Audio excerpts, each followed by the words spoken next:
우리는 요즘 보이지 않는 부분에서 자기의 역할을 충실히 감당했던 레위인들에 대한 말씀을 나누고 있습니다.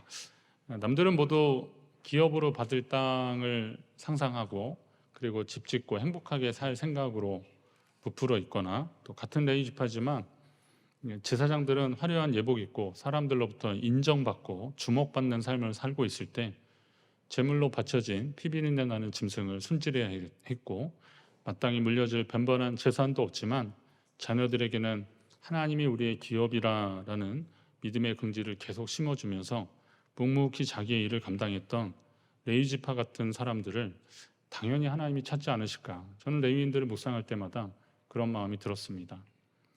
레위지파는 고핫, 게르손, 무라리 이렇게 세 가문으로 구분이 됩니다. 그리고 하나님은 이 레위지파에게 백성이 성막을 중심으로 진을 칠 때는, 머물 때는 제사장의 명령을 따라 제사 지내는 것을 도우라 하셨고, 그리고 그 진영이 움직일 때는 성막의 기구들을 다 옮기는 일들을 맡기셨습니다. 그것도 또 가문별로 고핫, 게르손, 무라리 가문별로 또 맡겨진 것들이 조금씩 달랐는데, 고핫 자손은 성막의 그 성소와 지성소 안에 있는 성물을 옮기라고 하셨습니다. 게르손 자손은 그 외에 성막의 기구들, 번제단, 물두멍, 그런 제사 지내는 기구들 있잖아요. 이런 것들을 옮기라고 하셨고요. 무라리 자손은 성막을 두르고 있는 그 울타리, 이것을 다 철거해서 움직이고 또 다시 펴는 그런 일들을 하게 하셨습니다. 하나님이 이처럼 명하신 데는 이렇게 좀 각자 맡은 분야를 다르게 하신 것은 분명히 이유가 있을 것입니다. 오늘은 하나님을 섬기는 일에 각자가 맡은 일이 어떤 조화를 이루어 나가는지를 좀 살펴보면서 이 일들을 통해서 하나님이 영광 받으시고 또 주님의 교회가 세워지는 원리를 함께 나누려고 합니다. 여러분도 그 일에 참여하고 계시는데요, 하나님이 여러분 마음에 주시는 감동대로 주의 뜻이 이루어지기를 간절히 바랍니다. 우선 고핫 자손은 성물을 옮기는데, 그러나 그것을 만지지는 말라라고 하나님이 주의를 주십니다. 성막 안에 있는 물건들이 다 소중하지만 성소에, 그리고 성소와 지성소에는 아주 특별한 성물들이 있었습니다. 성소에는 진설병, 그리고 등잔대, 그리고 분향단, 이 세 가지가 핵심입니다. 그리고 지성소에는 알다시피 언약궤가 있었습니다. 하나님은 고핫 자손에게 이 성물을 옮기는 임무를 특별히 주셨는데, 그런데 성물을 직접 만지지는 말라고 또 당부하십니다. 경고를 하십니다. 만지지 말라. 성물을 옮기려면 그걸 만져야 될 텐데 그걸 어떻게 만지지 말라는 거? 왜 만지지 말라 그럴까? 여러 가지 생각을 하게 되는데요. 옮길 때 그 장면을 연상하면 그런 겁니다. 제사장들이 먼저 성소의 물건들을 청색 보자기 그리고 해달의 가죽 덮개로 덮어서 매는 틀 위에 두면, 그러면 고핫 자손들이 와서 그걸 메고 나간 겁니다. 채를 꿰라고 하셨는데, 그러니까 제사장들이 그 성물을 이렇게 잘 쌓으면 그것을 이렇게 채를 꿰서 막대기로 꿰겠죠. 그리고 고핫 자손이 옮겨가는 그런 형태입니다. 성물에 절대 손을 대지 말라고 하시는 겁니다. 제사장 외에 성물에 손을 대지 말라는 것은 고핫 자손을 비롯한 모든 백성들에게 주시는 말씀입니다. 제사장이 아닌 사람이 그것을 만졌을 때는 화를 면치 못할 것이라고 경고하실 정도입니다. 그럼 어떻게 보면 고핫 자손은 제사장 말고 성물에 가장 근접한 사람들이었습니다. 다른 지파한테도 마찬가지였고, 성물에 가장 근접한 사람들이었으니 그 고핫 자손들로 인하여서 다른 지파가 이 성물에 근접하지 못하는 그런 어떤 방패 같은 역할들을 했다고도 볼 수 있습니다. 그러니까 그 성물에 손을 대면 죽는다고 했으니까 그들을 살리는 역할도 했다고 보시면 되는 겁니다. 하나님의 일은 모두에게 열려 있지만 때로는 특별히 구별하여 세운 사람들을 통해서 일하시는 경우가 많이 있습니다. 예를 들면 목회자의 직무 중에 설교가 있습니다. 하나님의 말씀이야 누구든 다 전할 수 있겠지만, 그러나 하나님께 드리는 이 공동의 이 공적인 예배에서 하나님이 설교자로 세우시는 사람들이 있습니다. 하나님은 여러 사람들이 말하도록 허락하지 않으시고 이렇게 제가 전하는 것처럼 설교자를 통해서 말하게 하셨습니다. 오직 한 사람을 통해서 말씀하기를 원하시는데 그를 통해서 하나님의 뜻이 전달되기를 원하시는 겁니다. 그래서 설교자는 하나님의 말씀의 대언자라고도 하는 것입니다. 교회는 전통적으로 이 설교의 직임을 맡은 자들을 세우고 그의 영적 권위를 인정하면서 존중하면서 그렇게 하나님의 말씀에 귀를 기울였습니다. 그렇다면 당연히 설교자도 그들이 얼마나 큰 책임을 맡고 있는지를 잘 알고 있을 것입니다. 저도 그렇습니다. 그렇기 때문에 설교자는 두렵고 떨리는 마음으로 하나님의 말씀을 읽고 연구하고 적용하고 또 실천하는 그런 노력들을 해야 되고, 그리고 성도들에게 전해야 되는 겁니다. 그래서 성도는 설교자를 위해서 더 기도해 주셔야 되는 겁니다. 설교자가 하나님의 말씀을 잘 묵상하고 그리고 성도들의 삶의 형편을 살피면서 그들에게 전달할 수 있는 그런 역량을 계속 가질 수 있도록 해 주셔야 되는 겁니다. 성물을 제사장 외에 사람들이 만지는 것을 허락하지 않으신 것은 하나님의 전에 거룩한 것을 속되게 취급하지 말라는 것입니다. 오늘날에도 하나님의 말씀과 교회의 거룩함을 지켜내는 의무가 성도들에게 있다는 거죠. 교회의 거룩함 그리고 교회의 소중함을 성도들이 잘 지켜야 되는 겁니다. 하나님의 말씀의 소중함을 성도들이 잘 지켜내야 되는 겁니다. 세상은 자꾸 우리 보고 타협하자 그러고, 또 세상은 우리 보고 그거 별거 아니라고, 다른 종교에도 다 똑같다라고 그렇게 말하기 시작합니다. 그러나 우리는 우리 속에 주어진 하나님의 말씀 그리고 하나님의 것들을 소중히 여기는 것을 우리가 먼저 실천해야 하는 겁니다. 그래야 하나님이 함께 하심을 사람들이 보게 되는 겁니다. 오늘 이렇게 드리는 예배 같은 경우도 그렇습니다. 하나님이 어디든 계시고 어느 때든 계신데 꼭 주일에 나가서 예배를 드려야겠냐라고 어떤 사람들은 그렇게 접근할 수 있습니다. 그러나 오늘 우리가 이 드려지는 예배가 하나님이 하나님의 이름을 두시려고 하신 것이고, 우리가 하나님 앞에 이 시간 예배 드리려고 약속한 이 시간이니까 이 시간을 소중히 여기는 것을 누가 해야 되는 거예요? 성도들이 하셔야 되는 겁니다. 하나님 앞에 약속한 것을 꼭 하려고 하는 그런 것도 뭐 사람들이 실수할 수도 있고 상황이 달라지면 뭐 형편이 바뀔 수도 있고, 그런데 그걸 왜 그렇게 목숨처럼 지키려고 하느냐라고 할 때, 하나님께 한 약속들은 반드시 지키려고 노력하는 것이 성도의 마땅히 태도라고 한다면 오늘 우리는 그것을 위해서 최선을 다하는 모습을 보여줘야 하는 것입니다. 고핫 자손의 헌신으로 성막의 거룩한 기구들이 광야를 거쳐 하나님이 약속하신 가나안 땅까지 다 운반이 되었습니다. 같은 원리로 본다면 여러분을 통해서 흐르는 하나님의 축복의 그 영적인 보화가 분명히 있다는 겁니다. 이것을 잘 유통시키셔서, 그래서 당신은 축복의 통로이십니다라고 말씀하는 것도 그런 것입니다. 이걸 잘 전달하셔서 우선은 그로 인해서 전달하는 사람도 복을 받고 전달받는 사람도 복을 받고, 그것을 명하신 하나님이 기뻐하시는 그런 은혜가 우리 가운데 더 많아지기를 간절히 바랍니다.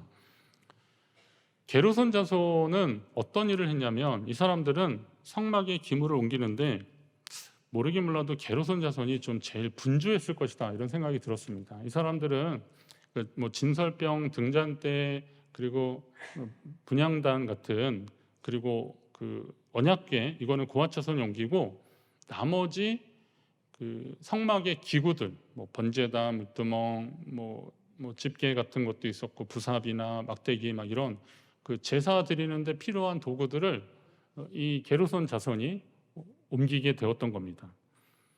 레위 지파 사람들 자체가 이 광야를 갈 때 좀 복잡하고 힘들었을 것이라는 생각은 들었습니다. 왜냐하면 다른 지파는 그냥 자기 집만 챙기고 가면 되는데, 레위 지파도 뭐 자기 거처가 있었을 거 아닙니까? 그럼 자기 텐트도 챙기고 또 가재 도구도 챙기고, 그리고 하나님 맡기신 이것도 또 챙기고 그랬으니 얼마나 바빴겠습니까? 특히나 게르손 자손은 그 가짓수나 이런 것들이 훨씬 많았던 겁니다. 그러니까 뭐 이거 빠뜨리기도 하고 또 막 깜빡하기도 하고 또 어디다 또 둔다고 뒀는데 이거 뭐 잃어버리기도 하고, 혹시나 그러지 않았을까 생각이 들었습니다. 운전하면서 어디를 가다가 두고 온 물건이 있어서 이렇게 깜빡하신 적 있지 않으십니까? 근데 그냥 가다가 저쪽 뭐 태계동 좀 가다가 이렇게 다시 돌아오면 되는데, 고속도로를 딱 올라타면 그때부터는 이거 어떻게 홍천까지 갔다 와야 되니까 포기해야 되는 그런 일들이 있습니다. 그러면 우리 일상에 있어서 그런 일이 있어도 막 낭패를 보는데, 만약에 게르손 자손이 성막의 기구들을 옮기다가 뭐 하나 깜빡하고 놓치고 그랬다고 해보십시오. 그러면 어떤 일이 일어나는 거예요? 제사를 못 드리는 상황이 벌어지는 겁니다. 그러면 어떤 때는 뭐 평소 잘했을 때는 칭찬 한마디 없다가 뭐 하나 잘못하면 그냥 그거 가지고 막 뭐라고 그러는 사람들 있잖아요. 어, 그래서는 이제 그렇게 말하는 사람들이 야속한 거죠. 예, 열심히 할 때, 딴 때는 문제 없을 때는 그냥 잘했다, 수고했다 말 한마디 없다가 뭐 하나 딱 했다니까 그냥 그거 하나 트집 잡아가지고 막 그냥 비난하고 그럽니다. 그러면 이제 그 일을 하는 사람 입장에서는 기운이 빠지는 거죠. 아이 그래 이제 이만하면 그만하면 됐다. 나도 할 만큼 했다. 뭐 이런 생각이 막 생길지도 모릅니다. 이런 것 같으면 어떻게 하시겠습니까? 나 안 해. 그러면서 포기할지도 모릅니다. 이런 사람이 또 입장에서도 보면 양이 많을 때는 내용 면에서 좀 대충 하려고 하는 그런 성향도 있습니다. 제가 생각난 게 그런 걸로 생각난 게 그 이쑤시개인데요. 여러분 그 이쑤시개 한 통에 몇 개 들었는지 아십니까? 제가 찾아봤는데 옛날에는 한 450개 들은 걸로 아는데 요즘은 600개 들었대요. 그 나무로 한 거는 450개인데 대나무 그 얇은 걸로 하면 600개나 들어간대요. 자, 그러면 그 요즘 뭐 기계로 다 하겠지만 이제 사람이 최종 검수를 하지 않습니까? 600개인데 이렇게 탁탁 해가지고 탁탁 쳐서 뚜껑 닫아서 뭐 스티커 붙이고 나가겠죠. 그런데 600개 중에서 검수를 하다가 한두 개가 좀 잘못된 게 딱 보였는데 600개 중에 한두 개면 어때? 그러면서 그냥 하고 중량 맞으면 그냥 통과시켰는데 뭐 치아 건강에 안 좋다고 그러지만 그래도 뭐 치실 없으면 하여튼 그거라도 쓰고 그러잖아요. 그럴 때 그 요지 이런 말씀 안 돼. 이쑤시개를 쓰는 사람 입장에서는 600개라도 그 몇 개씩 쓰니까 딱 한 개 쓰는 거거든요.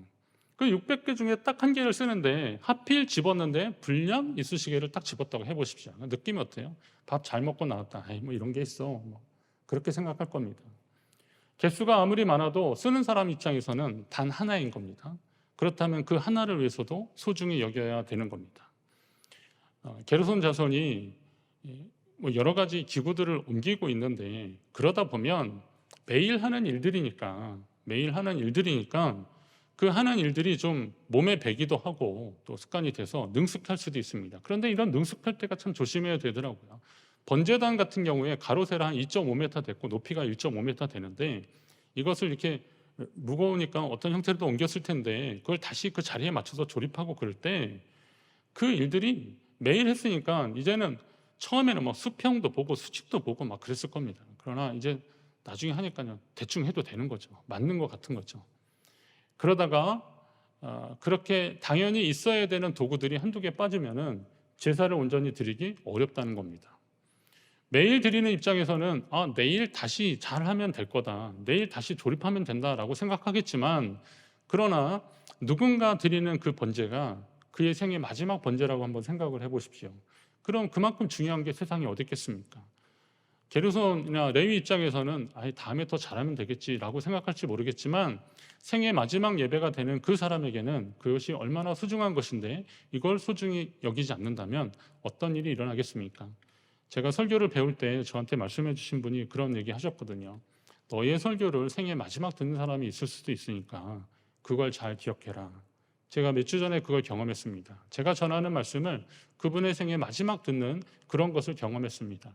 그러니 그 시간이 얼마나 짧으면 짧은 시간이고 또 어떻게 보면 뭐 우리에게 주어진 많은 시간들 속에서 잠깐이겠지만 그러나 그 시간이 얼마나 소중한 것이겠습니까?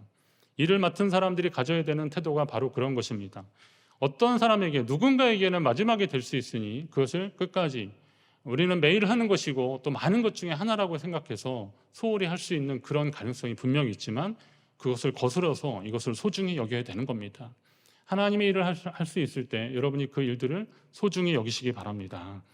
거기 보시면 중간에 나오는데 레위인의 그 일을 봉사할 수 있는 나이를 30세에서 50세까지 한 규정을 했어요. 30세에서 50세까지. 그러면 저도 이제 레위인 규정으로 보면 끝난 거거든요. 50이 넘었으니까 끝났나 보다라고 생각하는데 하나님은 그렇게 하실 것 같지는 않고요. 다시 이 말씀을 묵상하면서 그런 얘기가 드는 거죠. 레위인이나 뭐 누구든 마찬가지입니다.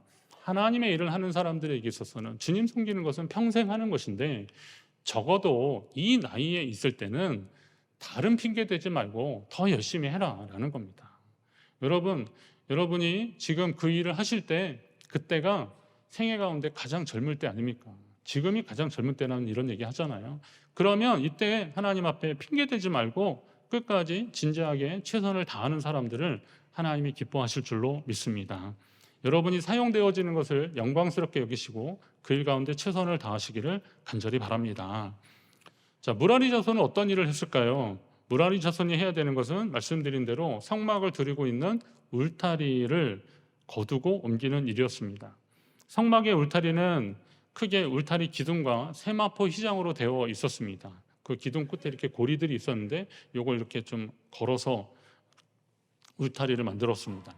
근데 이 울타리가 말하자면 이게 그 긴 쪽이 100규빗입니다. 그래서 한 규빗이 여기서부터 여기까지 해서 50cm로 친다면 그게 50m, 50m고 여기가 50규빗이니까 25m입니다. 이걸 두르고 있는데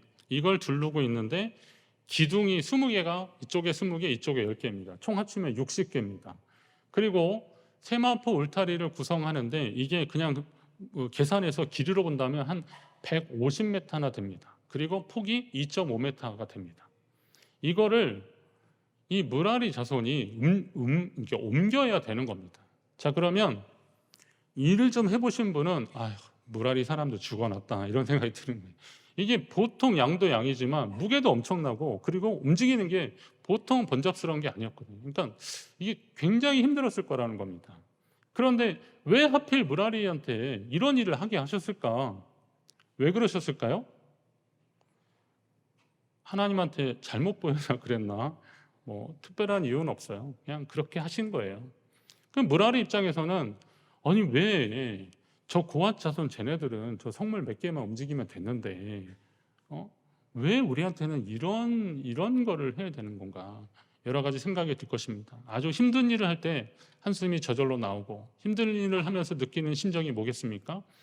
왜 내가 이런 일을 해야 하는가? 이건 꼭 필요한 일인가? 이게 정말 필요한 일들일까? 나중엔 과연 성막의 울타리까지 필요할까? 이런 생각이 드는 겁니다. 근데 이 성막의 울타리를 책임진 사람들, 이 사람들이 무라리 자손인데 여러 가지 생각을 해봤어요. 그럼 성막에 대한 이야기를 하면서 제가 말씀드렸잖아요. 성막이 성전이 되고 성전이 예수님이 되고 예수님이 교회로 이렇게 형태는 바뀌지만 그러나 우리 예수님을 예표하는 것으로 이 성막을 말한다면 이 교회에도 성막의 울타리가 필요한 것처럼 교회에도 울타리가 있는데 그럼 이 울타리는 어떤 의미가 있는 것인가 라는 겁니다. 교회의 울타리 하면 좀 이상합니다. 교회 담을 쌓라는 건가? 아니죠. 성막의 울타리가 있었다는 것은 이 울타리가 높이가 2.5m입니다. 제가 180인데 제 손에 이렇게 들었을 때 250이거든요. 그러면 이만큼 되는 휘장으로 이것을 다 둘러인 겁니다. 그럼 보통 생각하기에 성막이 하나님 앞에 번제단도 있고 하나님 앞에 나아가는 지도라고 하는데 그럼 다 열린 채로 봐도 될 텐데 그걸 굳이 이 울타리까지 쳐가지고 못 보게 하면서 그리고 성막을 들어가려면 동쪽으로 난 문을 향해서만 가게 하는 이유는 과연 뭘까? 여기에서 이제 말씀을 통해서 연구할 때는 오직 예수님만이 주님께 가는 길이다. 그것이 성막의 문과 같은 역할도 한다. 이러면서 적용하면서 설교도 많이 하는데 그러나 그냥 무라리 입장에서 왜 울타리가 왜 필요해? 라고 생각하는데 울타리가 왜 필요하냐면 그곳에서 하나님 앞에 제사를 지내는데 제사를 지내는 것은 단순한 구경거리가 아니라는 겁니다. 성막문을 들어갈 때 준비된 사람들, 하나님 앞에 나아갈 준비가 된 사람들이 그 문으로 들어가서 거기에서 제사 지내는 것을 보면서 우리가 하나님 앞에 우리도 바쳐져야 된다라고 하는 그런 의식을 가진 준비된 사람들이 들어가는 곳이 바로 성막이거든요. 그렇다면 울타리는 그런 입장에선 필요한 것입니다. 여러분 교회 오시면 제일 먼저 뭘 하십니까? 기도하시잖아요. 기도는 집에서도 하고 다른 곳에도 할 수 있는데 교회 하나님의 전에 와서 이 교회 안에 예배당 안에 와서 하는 기도는 또 다른 의미가 있는 겁니다. 하나님, 제가 주님 앞에 여기 나와 있습니다. 이제 여기서 드려지는 모든 예배 가운데 세상에서는 좀 구별된 하나님의 자녀로서의 온전한 예배가 되게 해달라고 우리는 그렇게 기도하는 겁니다. 그냥 힘들게 올라오셨으니까 숨 고르려고 그냥 눈 감고 앉아있는 게 아니라는 거예요. 그렇잖아요. 이 시간 하나님, 우리가 하나님 앞에 드리는 이 예배를 주님 귀히 여겨주실 줄로 믿습니다. 세상의 모든 것 내려놓고 주님 앞에 온전히 예배하기를 소망합니다. 이것이 그 교회 울타리 안에 들어온 사람들이 가져야 되는 태도입니다. 또 교회 울타리는 뭐냐? 우리 몸이 하나님 기뻐하시는 거룩한 산 제물로 드리라고 했는데, 그것은 뭐냐면 세상과 교회의 경계선을 긋고 스스로 그 안에 고립되자는 그런 의미가 아니라 구별되고 거룩한 하나님의 백성으로서의 삶을 사시라는 겁니다. 그런 원리로 성막의 울타리가 꼭 필요한 것이죠. 오늘 우리가 세상에서 경계를 이렇게 막 그을 게 뭐가 있겠습니까? 그런데 하나님의 자녀들이 하나님의 교회에서 구별됨을 유지하는 것이, 그게 바로 울타리라는 거죠. 세상에 섞이지 않고 하나님의 자녀로서의 거룩함을 유지하며 살려고 노력하는 것이, 그게 보이지 않는 거룩한 울타리가 되는 것입니다. 무라리 입장에서 왜 하필 이렇게 무겁고 힘든 일이 우리에게 주어지냐라고 불평할 것이 아니라 책임감으로 감당해야 되는 겁니다.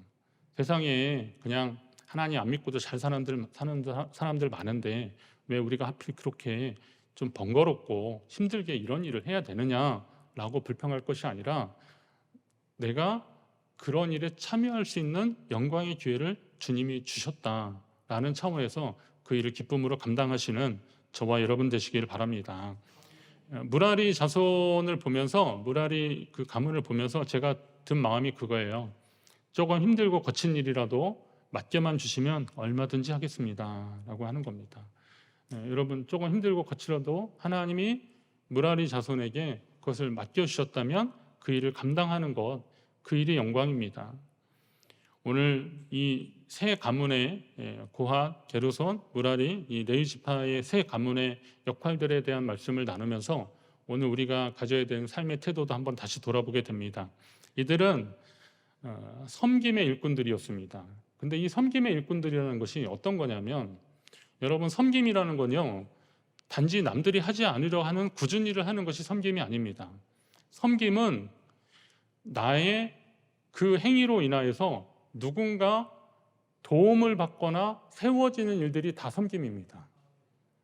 그러니까 자기 신앙을 위해서 애쓰는 것은 섬김이 아니잖아요. 그건 솔직히 말하면 그건 섬김이 아니에요. 내 믿음 성장하고 성숙하기 위해서 하는 일들이 섬김입니까? 무슨 경건의 훈련이나 뭐 이런 거는 말할 수 있겠지만, 섬김은 내가 그 행위를 함으로 인해서 내가 누구를 돕든지, 아니면 누구를 위해서 기도해 주든지, 아니면 봉사를 하는 것을 통해서 뭐 누군가가 교회에 들어올 때 도움을 받거나, 또 신앙생활하는 데 있어서 다시 회복되는 데 있어서 도움을 받거나, 이런 일들이 다 섬김이라는 거죠.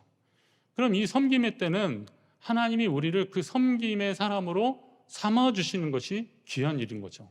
이건 하나님 나라의 영광을 위해서 쓰임받는 일들이기 때문에 그렇습니다. 여러분의 생애에 있어서 가장 가치 있는 일들이 무엇이겠습니까? 뭐 사업을 잘하거나 아니면 직장생활 많이 잘해서 사람들에게 막 인정받는 이런 것들이 생애에 있어서, 그것도 뭐 보편적으로 잘 사시는 방법 중에 하나겠죠. 그러나 신앙인으로서 가장 가치 있는 일들이란 뭐냐면, 하나님이 내게 주신 걸 가지고 누군가의 신앙 성장에 도움이 된다면 그게 진짜 영광 아니겠습니까? 그런 섬김의 사람으로 하나님이 우리를 부르신 겁니다. 그렇다면 나는 부족하고 연약해도 하나님이 하시는 일들이 분명히 있습니다. 우리가 목적과 방향을 바로 정해서 그걸 하려고 노력하는 가운데 하나님은 우리를 사용하실 것입니다.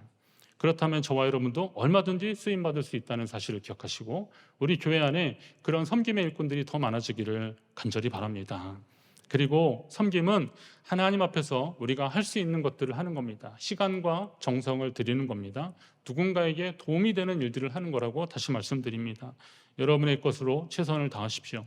레위 지파 사람들, 삶의 자리에서 주님이 맡겨주신 일들에 최선을 다했던 신실한 사람들, 그런 사람들로 인해서 이스라엘이라고 하는 큰 진영이 하나님이 약속하신 땅으로 조금씩 계속 옮겨갔습니다. 오늘 우리도 하나님 주시는 그 은혜로 말미암아 여러분의 섬김으로 인하여서 하나님 나라가 더 가까워지고 우리가 주님을 향해서 더 힘차게 나아가게 되기를 주의 이름으로 축원합니다.